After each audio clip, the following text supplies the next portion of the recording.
Goodbyes are hard. They're really hard. And that day, I think my brother decided to leave without saying goodbye. And I was determined to follow him. How dare he leave me like this? I wanted to follow him everywhere. I wanted to know where he was going, and he left the door cracked open a little bit. So I snuck out, and I followed him, and I ventured out in the wild. And I was so proud of myself. But then he started walking faster, and then he disappeared. And there I was out there on the sidewalk, lost completely.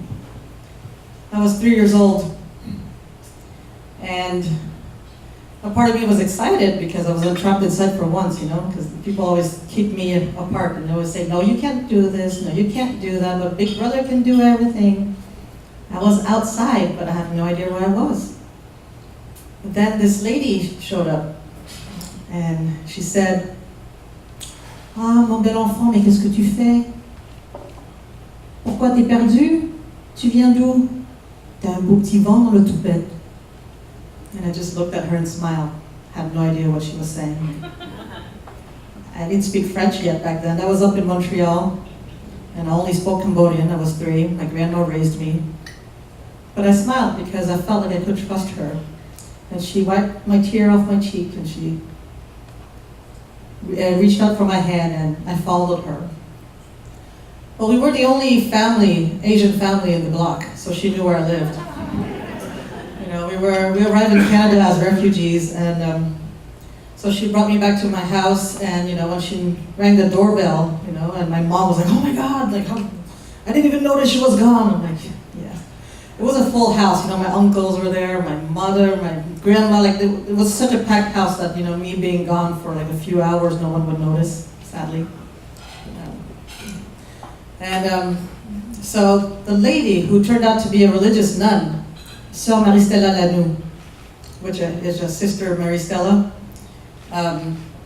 explained everything to my parents and said, I found her 3 blocks away. She was crying and everything. And then she got in and she stayed over for dinner. And after that, I was blessed every 2 weeks with some chocolate-covered almonds. And she would come visit me every 2 weeks and, teach me about guardian angel, about Catholicism. Catholicism. I cannot say it in English, anyways. Where was I? Oh yeah, and she used to say I like to give you little chocolate almonds, to match the shape of your eyes. And when I tell that story to my friends, they're like, "That's racist," and I was like, "No, I think it's sweet, just like the chocolate, So every 2 weeks she used to come, and then later on she got very involved with the Cambodian community, and she helped welcome many other refugees. And thanks to her, I felt a sense of normalcy. I felt included, while all the other kids, had these cool toys and everything. If it wasn't for her, I wouldn't have had that cool Fisher-Price vintage farm that everybody had in the 80s, right? That smell of plastic and all. I'm thankful to her because all those memories are. Because she brought them for me, because I had barely any toys. I had an onion maybe, but my brother and I would fight over it, and my mom would have to cut it in half, and it would start crying, but anyways. So thanks to her, I had all these fun toys, and she always made me feel welcome, and our whole family welcome also. She introduced us to spaghetti sauce and all these, we call it white people food. And when I went to school, when it was time it was a Catholic school, and every time it was a time for a catechism class, they would pull my desk out in the hallway so that I would draw during that whole hour, and I never understood why. And every time I asked my dad, why did they pull me out like that? What did I do wrong? And my dad said, that's because you're not Catholic. But he never took the time to explain to me what it meant.